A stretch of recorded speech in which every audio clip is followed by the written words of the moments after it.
I'm going to go ahead and get started. Good afternoon. My name is Lena Donaldson. I am Assistant Director of Events and Programs at the University of Maryland Alumni Association. Welcome to our panel about e-commerce.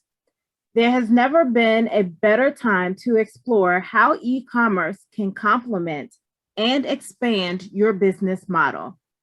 This stellar panel of Terps is here to help you transition to and re-envision your e-commerce platform.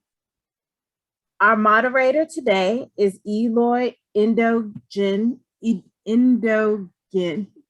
Hold, pronounce it for me. I apologize. Yndigoyen. All good, all good. And our panelists, class of 2007, our panelists are Sade Ayinde, class of 2018, Phil Masiello, class of 1992, and Ori Zohar, class of 2007. Thank you, everyone. I will turn it over to Eloy. Hey, everybody. Appreciate the intro. Thank you to the Alumni Association for having us. Just want to welcome everybody to the e-commerce Changing the Way Business is Done session. My name is Eloy Yndigoyen. I'm a class of 2007 graduate of the Smith School of Business. I am currently CFO, Chief Operating Officer, and Head of E-commerce for Spread the Love Foods. We are a purpose-driven, all-natural foods brand headquartered in LA, California. Truly grateful for the opportunity today to lead the conversation. I'd like to give everyone a chance to introduce themselves on the panel before we dive into the e-commerce conversation. We have a great group of panelists that are going to be discussing the impact that e-commerce has had on their business and on their strategy, and along with successful strategies to implement for Q3, Q4, 2021, and beyond that as well. Following our discussion, we're going to have about 15 minutes for question and answers. If you guys have any questions, please feel free to send them in the chat as we're talking. Definitely want to make this as interactive of a session and make sure we hit some of the talking points that you are listening want to hear. We'll do our best to get to all the questions in the allotted time. I have Phil Masiello as the panelist right next to me. So if you want to jump it off with an introduction, that'd be great. Sure. My name is Phil Masiello. I have been in e-commerce since the late 90s. I started one of the first food companies online back in 1998, similar to what you see with Blue Apron. And that was before essentially the infrastructure that we see today was put in. So it was really a lot harder back then. But I also founded a skincare line with a beauty products line with a woman named Carol Alt, who was a model, which was an e-commerce as well as shopping channel brand. We took that brand. We were one of the first brand sellers on Amazon back in the beginning in 2006 when the beta opened up for the marketplace. So we've been selling on Amazon. I've been selling on Amazon since 2006. Since then, we exited that company. I started 800razors.com, which was another e-commerce company. And again, also selling on Amazon, Walmart, other places. And presently, I'm the CEO of Crunch Growth, which is an agency.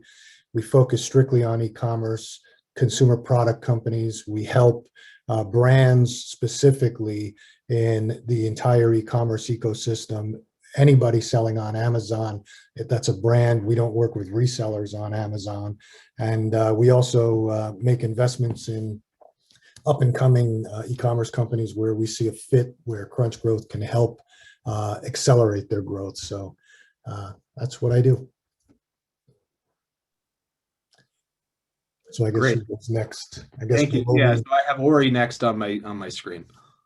Oh, very exciting. My name is Ori Zohar, class of 2007, went to the Robert H. Smith School of Business as an undergrad. And my company is called Burlap and Barrel. We're a single origin spice company. We're a social enterprise. We work directly with smallholder farmers, pay them a lot more, set them up to be their own direct exporters, and bring really high quality, really flavorful spices directly from the farmer here into the US. We're almost 5 years old. We work with a handful of high-end restaurants from like 11 Madison Park and Momofuku Co. and some of those, but also even a place like Sweet Green. We're about to kick off some work with Kava. if you know those chains. But really, in the whole pandemic, our world had shifted from us being primarily wholesale and food service and all that to being primarily direct to consumer. And so right now, more than 80% of our revenue comes directly from our website. And so our whole mission is to empower smallholder farmers. And we do that by bringing exceptional spices. And so I'm excited to talk more about all things e-commerce. We're also bootstrapped. So if you ever want to talk about raising money versus bootstrapping and all that stuff, happy to dig into that too. Thank you so much, Sade, last but not least. Thank you, Eloy. Hi, everyone. My name is Sade Ayinde. I play kind of two roles. So I'm the product lead at Emotive. We are a venture-backed B2B SaaS startup that scales emotionally intelligent conversations. So essentially two-way texting. So kind of imagine what MailChimp does for email, we do for two-way texting, and having brands engage directly with their consumers, and focusing specifically on e-commerce brands. On the side, I'm also a founder of an edtech company that delivers monthly sensory-based projects for children on the spectrum, ages 6 months to 2 years old. I studied economics at University of Maryland and also international development. I always was in the Smith School, but I never graduated. But now I find myself always in the business world and all of that. So I think it all kind of came together quite nicely. So. Good. Wonderful, thank you. And I'll just give a quick, background on Spread the Love. Like I said before, we are a purpose-driven, all-natural foods brand headquartered in LA. I joined in June of 2019. My main focus, and when I was joining the company, was helping expand their e-commerce presence on Amazon and on off Amazon as well too. Our website, spreadthelovefoods.com. We have since grown that Amazon presence significantly. Our business model shifted as well, and throughout the pandemic, we were primarily a food service brand, and we had actually already had developed that foundational aspect from an Amazon standpoint back in late 2019. So when 2020 came along, we had a pretty strong following on Amazon and on our website and so on and so forth. So we lost all that food service business, as you were saying previously, with some of that hospitality just went out the window. And we lost our largest account as well in early 2020 when they basically shut down. But our presence on Amazon and our e-commerce presence on spreadthelovefoods.com and a couple other e-commerce channels as well helped carry us through, helped grow the business actually from a top line standpoint and from a profitability standpoint as well too. So I think just reiterating that focus, that e-commerce is really something that I'm glad we were paying attention to back a few years ago, but as new entrepreneurs are out there and as people are really paying new attention to this specific space, I can just sort of jump into some of the questions I have. And again, if you have any ideas or have any questions in the chat, feel free to write them in and send them in. So just from a foundational aspect, guys, how does somebody go about starting an e-commerce business? How does somebody go about, if they are going to sell online, should they sell on Amazon? Should they not sell on Amazon? I know everybody here, has mentioned Amazon at some point in this conversation, and we've only been speaking for 7 or 8 minutes.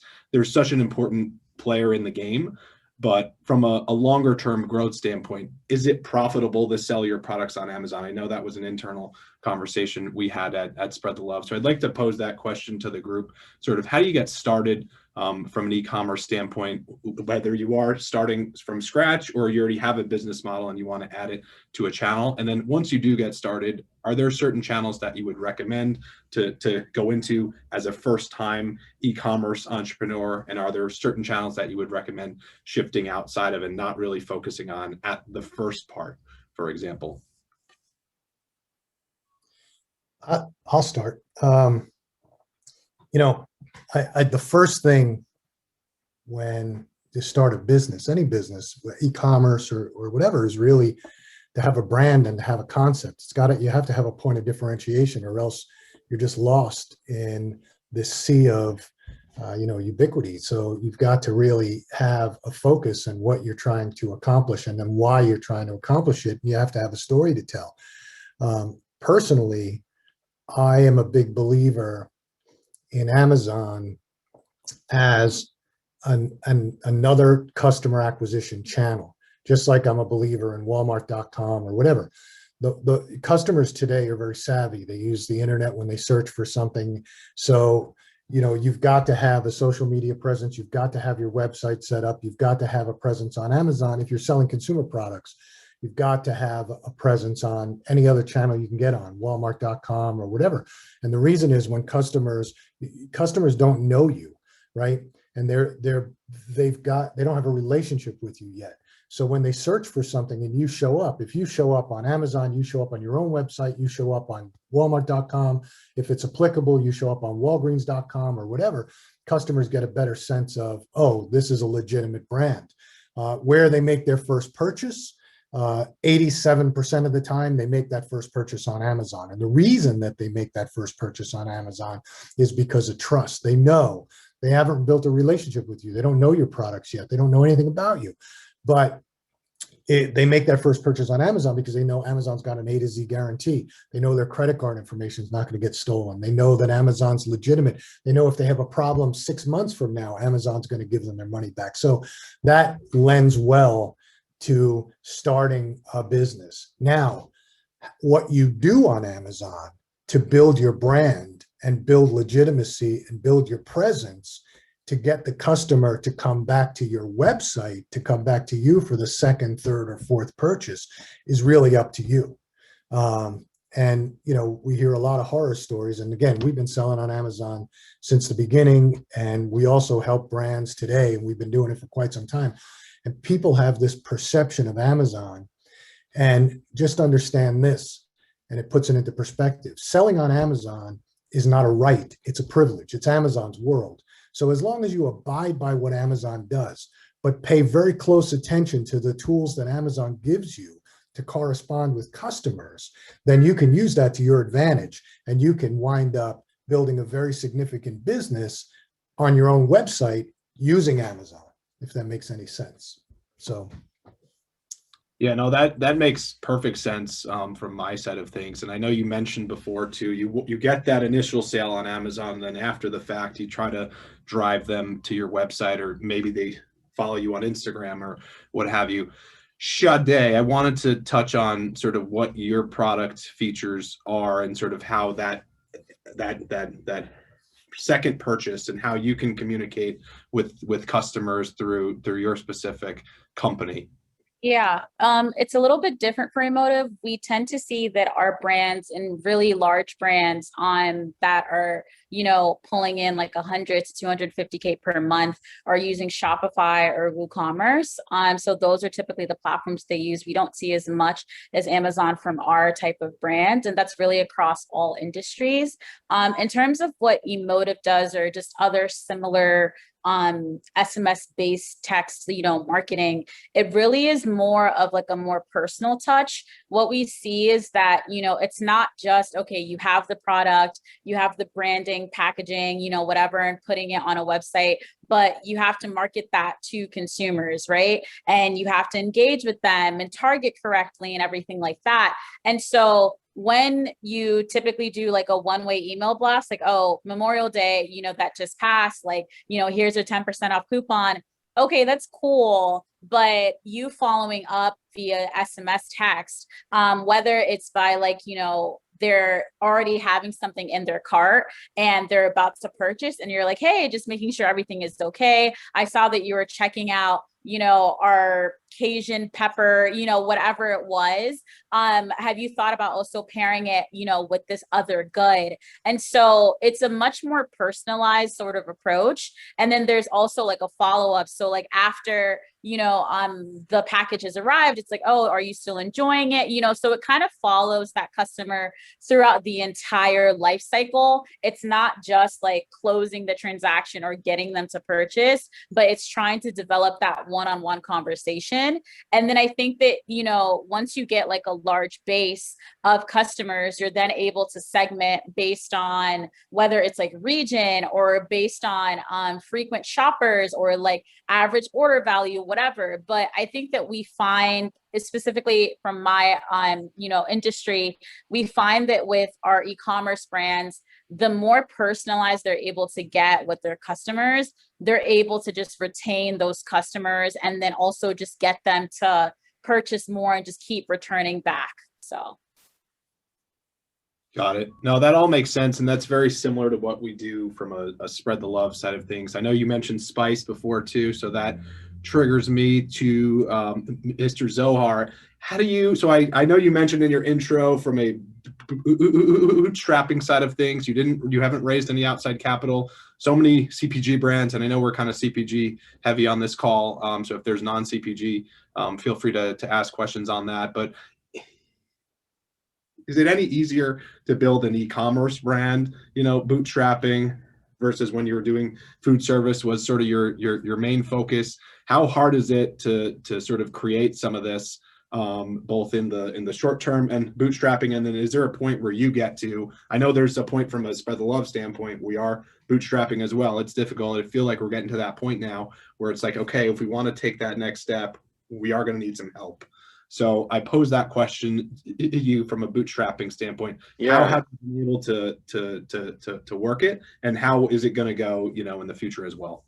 Yeah, it's a really good question. And, we're almost now 5 years old, and we had always had an e-commerce website, an e-commerce presence. And it was always our goal to have the majority of our sales come from e-commerce. But once we had it set it up, it was kind of like, who's coming here? How do people know about us? We didn't have big marketing budgets. We didn't have like big press. We didn't have any of that. And so what we decided is that we would kind of let our e-commerce be a brand, kind of a channel that would grow over time. And so as we were able to get press, as customers came in and found us and came back, and like it grew and grew and grew. But the pandemic was this insane acceleration mode, because people would normally, people that were buying spices online tended to be people that lived outside of major cities, because they didn't have access to kind of local grocery stores, local specialty stores that had kind of nice things. So like if I want high-end beans or spices or pasta or whatever, they were used to buying it online and getting it mailed to them. And then the pandemic hit, and meaningful behavior change happened, where people were all of a sudden, people that would normally go and pick up their spices at Trader Joe's or Whole Foods or whatever, started Googling spices. And because we'd been around for a few years, all of a sudden people started discovering us. And because we had good press, people started discovering us and coming in a much bigger and bigger way. But for the first few years, it was literally my co-founder. We put both in a little bit of money into it. He flew around to meet with spice farmers, brought back stuff in his check bags, because that was cheaper than hiring a freight forwarder and exporter, and registered his living room as a spice processing facility. And that was how we got things off the ground, because we didn't have the budget for anything bigger than that. And because he came from a background, my co-founder was a chef, and then he turned an aid worker. He became, got his master's in international development, moved to Afghanistan as an aid worker. And that was kind of the origin of this, is he started bringing back some incredible spices that his chef friends were getting really excited about. We kind of went where there was traction. And so he started by going door to door to chefs and to restaurants. And so first our initial customers became restaurants, and that helped legitimize us, because if chefs like our products, then so will you too, home cook. And then people came in, and some people said, hey, I need larger quantities in your 1 pound food service containers. So he said, do you want our 55 pound sacks? And they were like, sure. So he started selling bulk. And then some grocery stores said, hey, we don't want individual jars. We want cases of jars. And we're like, oh, that's how they come in. So we'll just sell you those. And so we were 2 full-time employees with 4 sales channels of bulk, food service, grocery, and direct to consumer.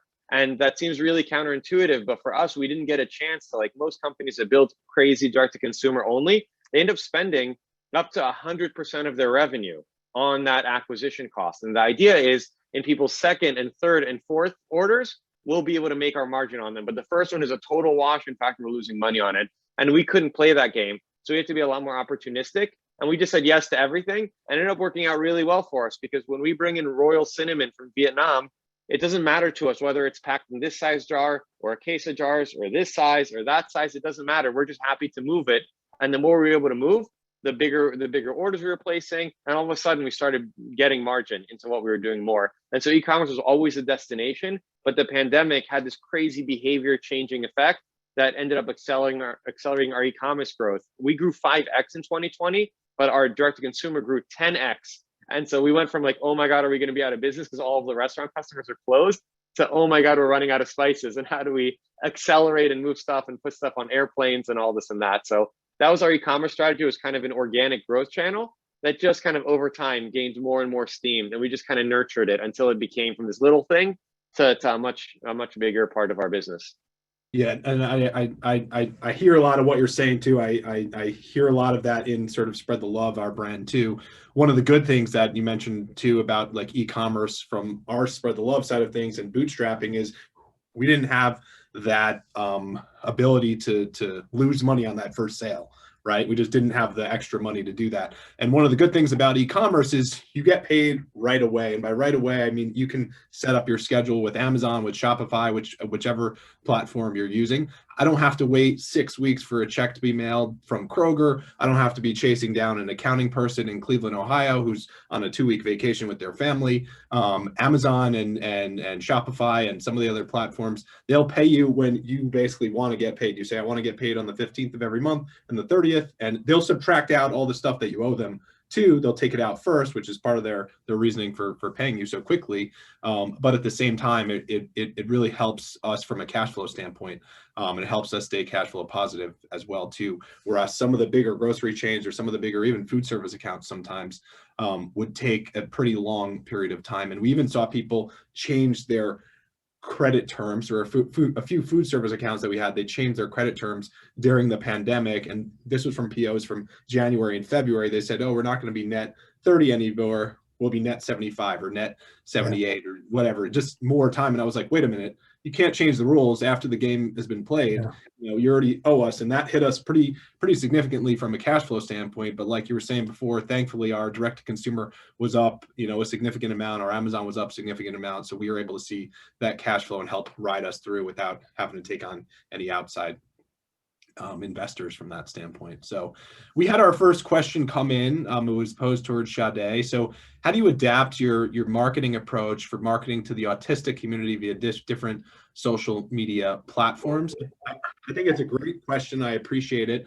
And also, it can also be adapted to the group too, as far as how do we adapt our marketing approaches for the different groups of people, obviously. So with that specific question for the autistic community, but from just like a general standpoint, there are different groups of people that we focus on from a Spread the Love standpoint. And we like to target people in a specific age range, you know, people in Los Angeles versus people in Arizona versus people in Long Island, for example. Those are 3 different groups of people, entirely different people, even though they live in the same country. So I'm excited to hear your answer for this specific question, and then hopefully we can all speak to it from our own perspective as well. Sure. And thanks, Colleen, for answering that question. So for the autistic community or for children on the spectrum, the main focus is accessibility. And so when we're talking about social media platforms, I spent so much on working with UX designers and consultants, education consultants, focus on like colors, because you want to make sure that like the color appeal is there and like sensory based. You know, even something as small as like on Instagram, like when I'm posting captions, I have to include when I'm posting images, I have to include the text only caption. So it's like so much goes into it, making sure that every part of, you know, my messaging is accessible. And then even into like our actual boxes that we ship out, like I had to do so much testing just to make sure that like, okay, the design of the box, is this appealing to children on the spectrum? You know, like the design of it, the colors, all of that. And so a lot of that is like framed around that. In terms of the consumers, I specifically narrowed down that age range after initially when I first launched, I think almost a year and a half ago, when I think I had the age gap I did was like from 2 years to 10, but that's such a wide range. And typically with parents with children, parents that have children with autism, typically the time period that you're like kind of like the most confused and looking for resources is like that 6 months to 2 year gap. You're just like, what do I do? What are my resources? What's available to me? What's going on? Like you're just, and then after that, you kind of figure it out. You find your people, you find your community, you know, find the resources, get into a flow of everything, you know, whatever.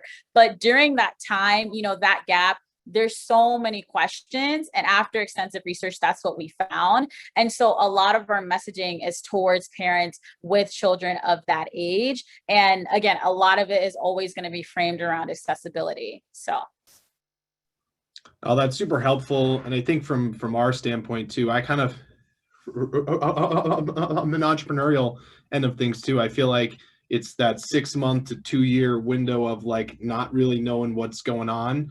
And as I mentioned before, I joined in June 2019. So that was still sort of during the pandemic, and then everything sort of accelerated from our side of things. But now I feel like we're at a good point, both from a marketing standpoint and a non-marketing standpoint of, we kind of know what resources are out there from a business end of things. So super helpful to hear your thoughts and opinion on that.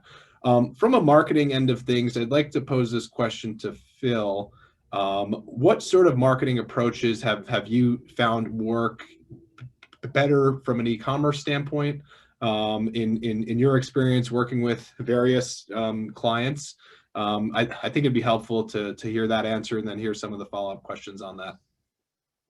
And I think you're on, I can't hear you, Phil. I think you're on mute. Sorry, I muted myself. It's a great question, and it kind of piggybacks on another thought I had that Ori had mentioned. I think that people have gotten this impression that you lose money on your first order because the customer acquisition costs are so high, and you're going to make it back on the LTV or long-term value of the customer, et cetera. And I never bought into that, and I don't buy into it, and I never will. I think it's sort of like when back in the old days before we had e-commerce, when you were doing radio advertising or television advertising, and these guys that are selling it to you would tell you, oh no, you got to run it 20 times before you get customers. And it's just not true. When you do something, anything regarding advertising, you got to look at the results right away. And that's the one thing I love about e-commerce, because everything is measurable. You can run an ad on Facebook, you can run an ad on Google, you can do all kinds of things. You're going to see pretty immediately what your return on that is, or what it's costing you. It's giving you all these metrics, and everything is telling you what's happening. So when you put something out there, you put a message out there, you put an ad out there, you do something, and it doesn't return right away, it's an indication that something's not connecting with the customer. So, you have to really pay attention to what you're doing.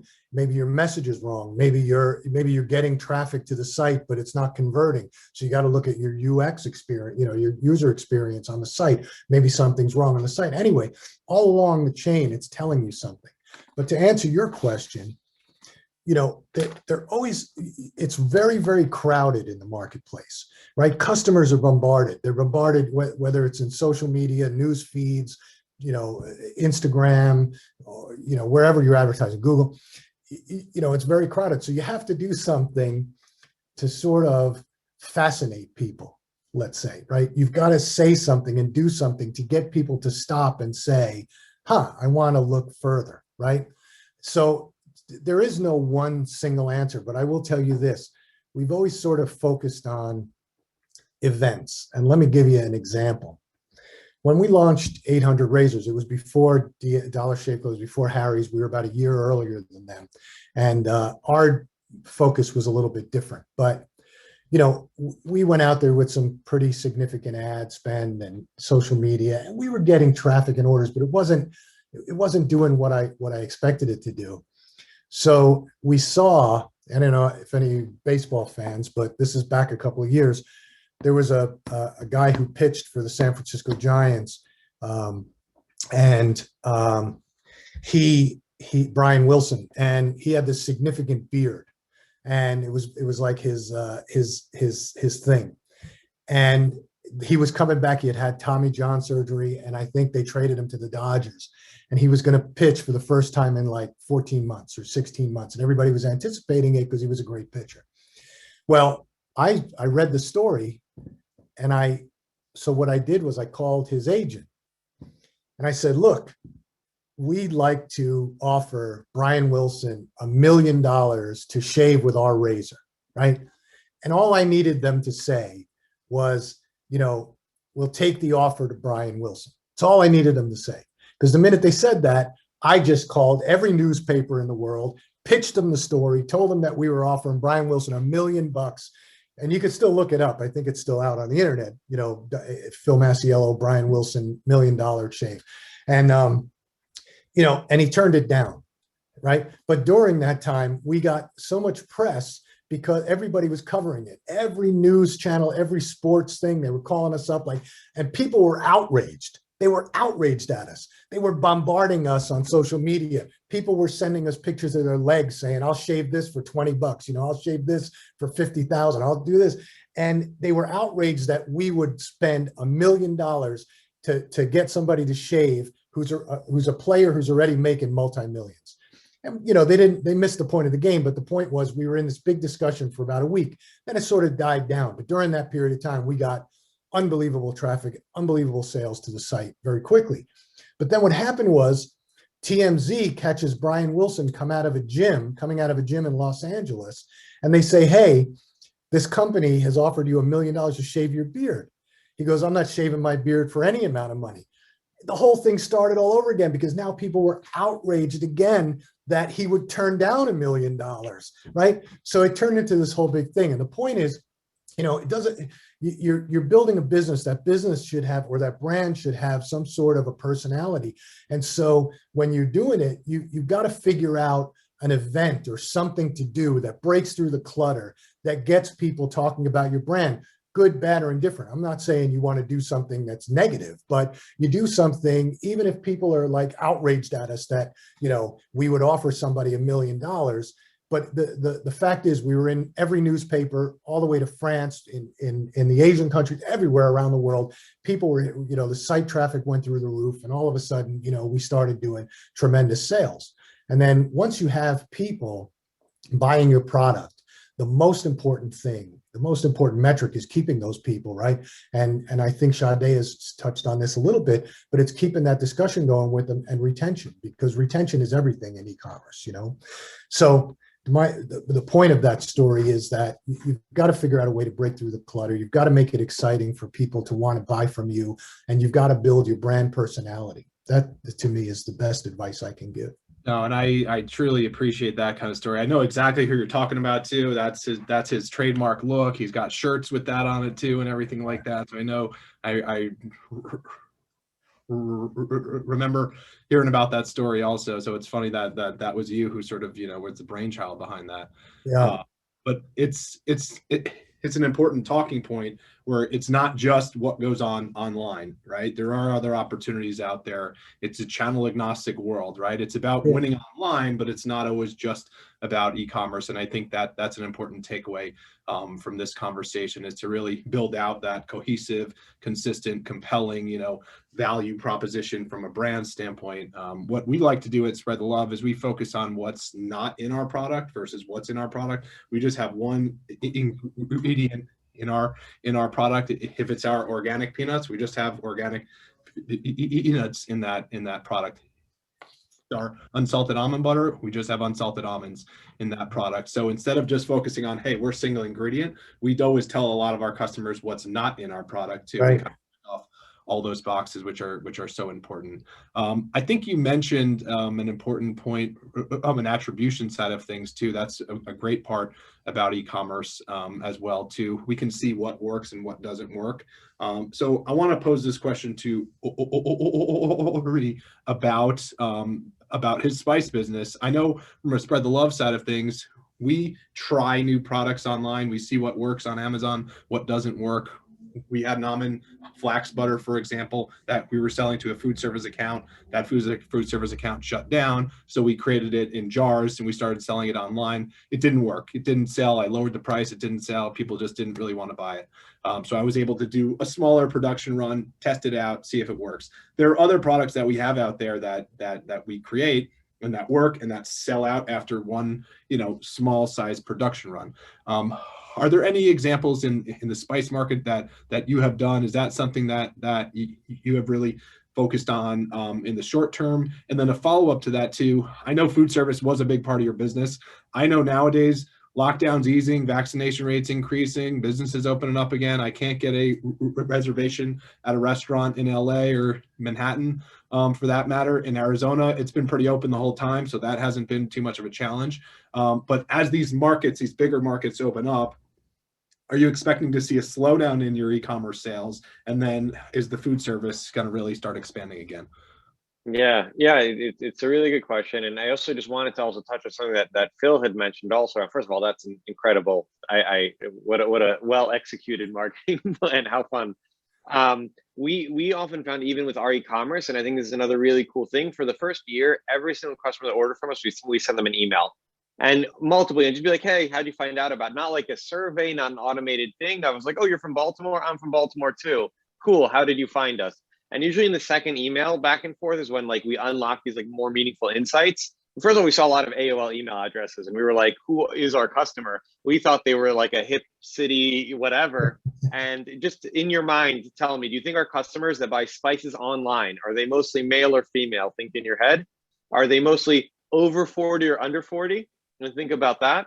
And then are they mostly in cities or outside of cities? And I gave a few clues here. But what I'll tell you is we found out that our customer tended to be female, tended to be in their 50s and 60s, and tended to be outside of major cities. And we're like, whoa, these aren't the people on Instagram that are posting their photos. And what we learned is that they're cooking 3 square meals a day while everybody in cities is going out and dining out and having a good time at restaurants. Number 2 is they know exactly what they're doing. So they don't need to like wait for me to give them recipes and produce the digital content, as was some of the question that was kind of posed in there. And then 3 is they don't have local specialty stores nearby. So used to buying stuff online. So we started making our fonts bigger. We started doing higher color contrast. We started doing all these other things to just assume that like, we had a customer that would read our site on her tablet with a magnifying glass. And she let me like stay on the phone with her to hear through. So we learned, and she helped point stuff out. But we also made like kind of outreach really, really easy. So the bar for you to reach out to us is super low. We have contact us pages everywhere. We want you to reach out to us. And what we learned, we had a few customers saying, hey, I want one of every spice. it's a housewarming. I bought a new house. I'm doing a birthday gift. And we're like, just add one to every cart. Like they didn't want to do it. So they said, okay, can you do this for the work? Sure, no problem. We'll make a complete collection between $250 and $350. And we did more than $100,000 worth of sales of that last year of our complete collection. It was just like crazy, but like, we didn't have to have this like crazy boardroom strategy. We just had to keep emailing our customers, and it's not sustainable. It's not scalable. But if I can email 4 or 5 customers every single week, I'm going to get such a meaningful amount of insights into them and into what they like, what they don't like, what they wish we did, and all that stuff. And that's been really our roadmap for what to do. Is if enough customers are asking for it, then we'd be silly to not do it. But in terms of our mix, like I think that like I was listening to Let My People Go Surfing, the Patagonia founders. I was listening to it on Audible, and he talked about how over the years, them having multiple channels always allowed their business to be safer and more stable. So for example, this pandemic happened, restaurants disappeared, e-commerce exploded. When things go back to normal, we'll get some restaurants back and e-commerce will dwindle a little bit. And I've heard from some of my other friends that have big business on Amazon that it's kind of slowed down to some capacity. But if you're kind of present in all the channels, then people are going to keep kind of finding you, whether one will be stronger, one will be weaker, but you always have that kind of, ability to kind of scale up where you need it. And so that's really served us well in our business. And just so everybody can say, I mean, like, these are spices, these are the retail jars. This is what they look like. We do most of our business in shipping it. And honestly, like, I'm happy for people to come and buy our spices at a restaurant or at a grocery store or at e-commerce, but we have much bigger margins on e-commerce. And for the question that was asked earlier, we spend about 3% of our revenue on acquisition, which is way lower than the industry average. And we're going to need to turn that up over time. But most of it's been around partnerships and press and all this and that. So just for example, there's a really cool heirloom bean company called Rancho Gordo, and I love them, and they have a cult following, and they sell these $6 1-pound bags of beans, and they're exceptional. We had reached out to the founder to be a mentor mostly, but he ended up carrying our spices. And that was in January of 2018. He put us in his bean club, which who even knew that was a thing. He placed the largest PO we'd ever gotten. He bought 5,000 jars of cumin for $25,000, and it went in front of 5,000 people that buy online beans. So you betcha we can convince them to buy online spices. And so that, instead of advertising, we made a wholesale sale, and that drove a lot of direct-to-consumer revenue. So instead of it being a cost center, it ended up being a revenue center. And partnerships like that have been really awesome to find people that have non-competitive but complementary products to help them fill out. And we do a lot of collaborations and other things like that to keep our e-commerce fresh, because we have no shelf space limit. We can have 1,000 products. We can have 10, we can do whatever we want as long as we can fit in our warehouse. And so we keep throwing stuff in there. And to your question, Eloy, we're regularly bringing in new products. Like, best case scenario, it sells out in 3 months. Worst case scenario, it sells out in 9 months. But we're not throwing stuff away. We don't have to, nothing is expiring. And so e-commerce becomes a really safe platform to test new products. And we brought in some ground black lime, whole limes that are dried in the sun, they oxidize and turn black, and our partner farmers in Guatemala grind them into a powder. Sweet Green, the salad chain, wanted them. We had some left over. We put some 1 pound containers on our site because that's what we had packed, and they started moving. And we were like, whoa, is this a spice? And it's now like our #6 bestseller, a spice that nobody else knew what it was, that nobody else carries. And now we have a really cool lock on this really awesome spice. And so it's really an awesome platform for testing and learning. And oftentimes we find that launching some crazy new thing ends up bringing people, and they're like, all right, what else do I need in my spice cabinet? All right, I'll grab some paprika, some cumin, some turmeric. And so it ends up kind of bringing them back into all of that. So it ends up being a really good tool for testing and learning.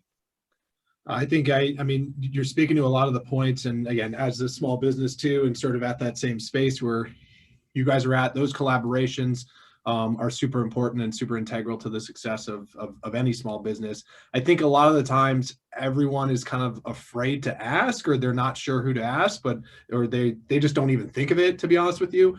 And there's so many touch points of communication. And as you were saying before, that you like to speak to the customer, you know, if you can send 4 or 5 customer emails a week, that's worth more than a ton of marketing dollars that you're going to spend, because you're hearing directly from these people who are taking money out of their hard-earned paycheck to buy your product, right? And they found you. How did you find us? Asking them those types of questions, which are very similar to questions that we ask from a spread the love standpoint. And you never know who else those people know too. So it's really about just putting yourself out there. And again, it brings back to the core theme of entrepreneurship, of saying, hey, I can do this, right? Like I'm not afraid of somebody saying no. I'm not afraid of somebody turning down a partnership. I know we've had a couple of times with partners that we sort of looked up to, and we went to them and said, hey, you know, we see you're already buying an almond butter, we see you're already buying a peanut butter, you know, why not try ours? And they said no. And we might take it a little personally in the beginning, but it's every time I hear no, that means one more opportunity closer to somebody saying yes. And that's the true entrepreneurial, you know, salesperson's mindset.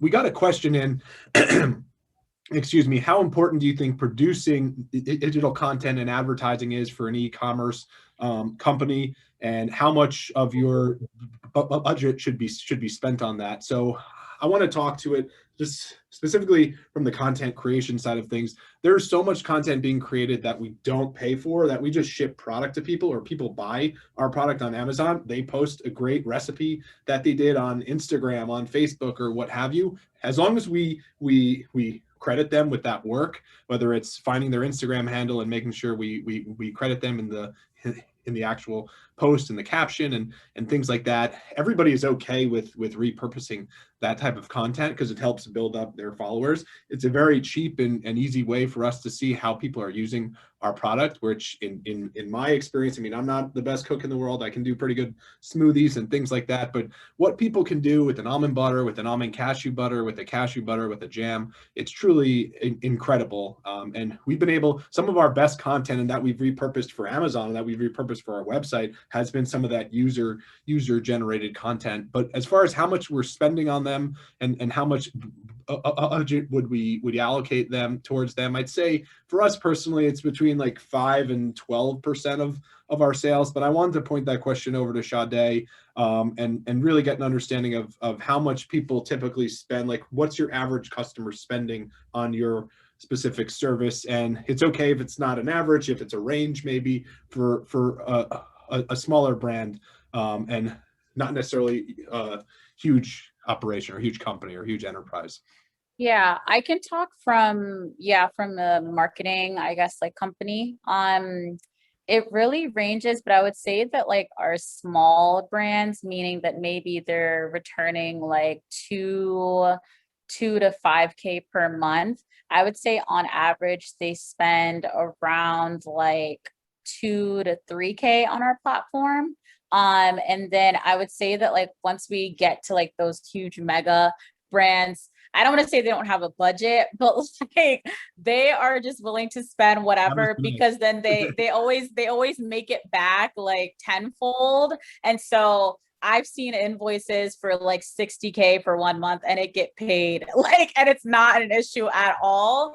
And just to go back to the content creation standpoint, I think that that's definitely something that we continue to see. From our perspective at Emotive, we have Swipe Ups, which is basically to opt in to texting, and we have Instagram as well as TikTok, because that is just so huge. And so whether it's like formally like branded marketing from that e-commerce platform, or it's like micro influencers kind of just saying that like, oh, I picked up this new product, or I'm trying, this new brand of, shirts or whatever, kind of using that to market the brand that way as well. But TikTok, like there's a whole thing of social commerce.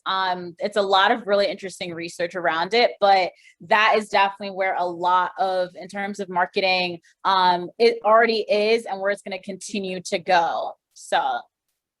And I think that's helpful. Hopefully that answer was helpful to our chat community. And from my side of things too, I think just to echo some of those sentiments, we're definitely on the smaller end of that budget, the 2,500 to 3,000 as far as that goes. But it is easy to pay those, and as you were saying before, because we're getting paid pretty quickly, and we are seeing a quick ROI to what Phil was saying previously, is that you can see what works and what doesn't work. I wanted to pose one last question. I know we're wrapping up, and if you have any other questions, feel free to put them in the chat, but we don't have too much time left. But as somebody who has seen this industry evolve quite a bit, where do you see it going forward, both from like a shorter term standpoint and from a longer term standpoint? And I know recently it's been, I don't want to say it's been simple or easy to get to build your small brand online, but now it does seem like it is getting a little crowded and it is getting a little bit more expensive, right? So some of those initial hurdles that you are going to have to jump over now versus 3 years ago versus 5 years ago were not very hard to jump over because they didn't exist. So where in your mind is this industry sort of heading, and is it still as easy in quotes for smaller brands or for just companies just starting out? Because the playing field still is pretty flat in my opinion, but it is trending upwards, I feel. Yeah, I don't think we've even seen, I mean, when you really look at the concentration of e-commerce before COVID, right? Because I think, once the lockdown occurred in March 2020, e-commerce just went a little haywire. Some of the channels that were lagging behind in growth or penetration, food being one of them, personal care, beauty being, another couple, all of a sudden, boomed. So what happened over the last, let's call it 18 months, because I don't think it's over yet, is that consumer behavior changed, right? Everybody started to focus on getting things delivered more than they did before. So, I think that Ori said it before. Yeah, some of this is going to go down a little bit, but I think we changed. I think there was a significant shift in consumer behavior, and not just with food and personal care things, but I think everything, clothing, fashion, and as the technology improves, with things like being able to try on clothing online without going to the store, I think it's going to continue to increase. Now, the second part of that question is it easy still for entrants to get into the marketplace? And I think it's always easy, right? Shopify makes it easy to build a site and manage a site. Amazon makes it easy to launch products, right? There's a million ways to do it. Whether you're going to be successful in the long term really comes down to the why. Why do you exist, and how are you going to fascinate people? How are you going to break through the clutter? Because there's always been clutter and there's always going to be clutter. It's just been in different channels, right? Retail, we were overstored on brick and mortar, but people were still opening up stores. So I think that you have to really take a look at where you are. We look at, we've got a client base. A lot of them are larger brands that are focused on, building out their e-commerce, building out Amazon, Walmart, things like that. But we deal a lot with smaller brands that come to us. And, you know, I always ask the same question, like, why is somebody going to buy this product versus the incumbent that's out there? Or, you know, how are you going to do something that's different? What are you doing? Because you basically just, you know, just because you woke up the other morning and said, hey, I want to be in business, and I, you know, had this idea to make, you know, microphones. Okay, that's great. But how is your microphone going to be better than, you know, the entrenched microphone providers, right? So I think you always have to think about, what are you going to do differently? And it's not just, it doesn't always just have to happen, always have to be focused on making the product differently. It has to be focused on making the marketing differently, right? And talking to customers. And Dollar Shave Club, who was a competitor of ours for a while, I think they did a phenomenal job of that. Came out with the video, everybody's seen it. But what were they selling? They were selling a razor, right? So a razor. And then they came out with men's skincare and hair care and everything focused on men. They didn't recreate all those products. There's nothing different about those products. It's just the way they approached it. Harry's is sort of the same way. So I think, you know, you have to think about what your approach is. What's the problem you're trying to solve? Just because you have a business idea doesn't mean it's a great business idea. You have to think through all the components. So that totally makes sense, and a lot of those points echo to sort of what we've been doing as a spread the love. We are just organic peanuts, right? We're not anything else. You know, if I wanted to leave this company and start another company selling organic peanut butter as well, I'd probably fail because I don't have the spread the love brand. I don't have the story of Zach and Val Fishbane, the founders, getting engaged, getting married, giving out jars of peanut butter at their wedding, having their family. It's so family focused and family oriented. So even though I know the supplier how to do it, and I know sort of the blueprint, but it's not the brand, and it's not Sure. really telling that same story. So that really resonates with me. We had one last question come in, and we have a couple of minutes. I'm going to pose this to Ori. You advertise on Facebook at all, or any other social or search platforms? And is that an area that you've been focused on in the shorter term or longer term? Yeah, that's a good question. We do advertise a little bit on Facebook and Google, but we don't have any like meaningful campaigns behind either of them in general. I started my career doing 7 years in digital advertising in New York, and so that's ancient at this point since I've been away for over a decade. But Google's been really great because that's where people are like, and I think in Amazon search too, like people are like spear phishing. People are putting in a search with the intent to buy something. And so I think that those advertising, if you can find the right way to position your product in there, it tends to resonate. If like someone's like, hey, I was going to buy a pair of brown shoes, you put a pair of brown shoes, like, good, we're done here. Like if it's at the right price, it looks good and all that, so you can kind of move through that.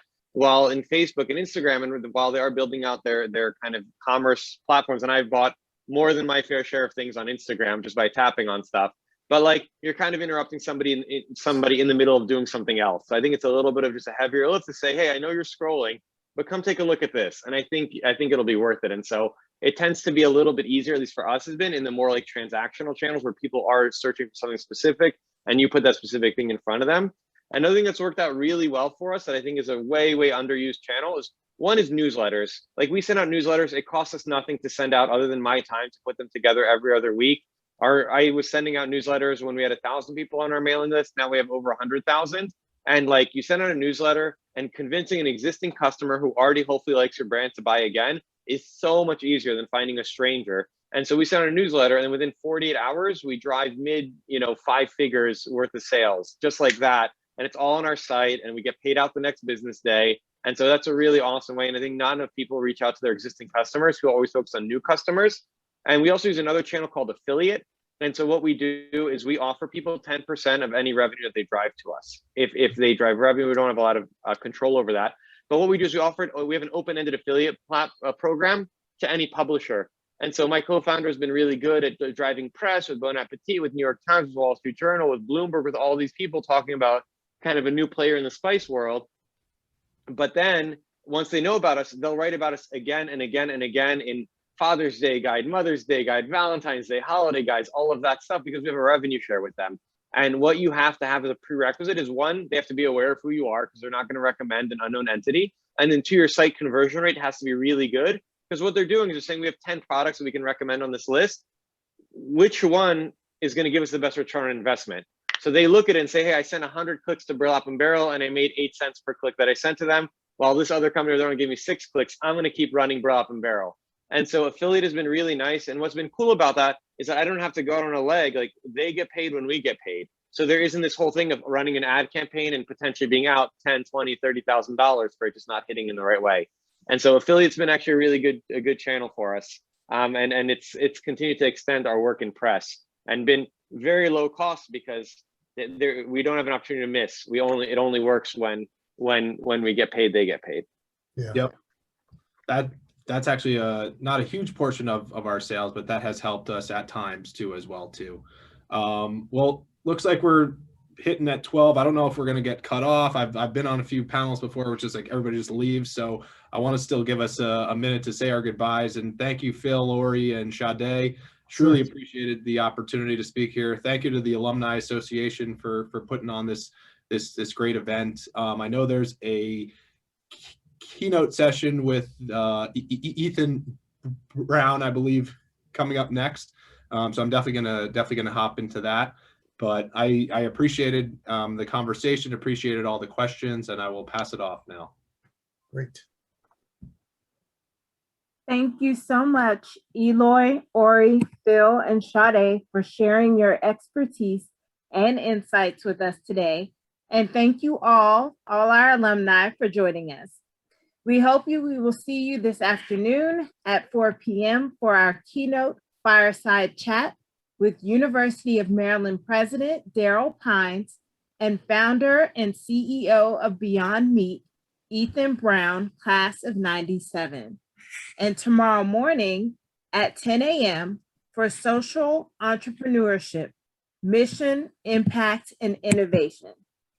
Once again, thank you. And as always, go Terps. See you.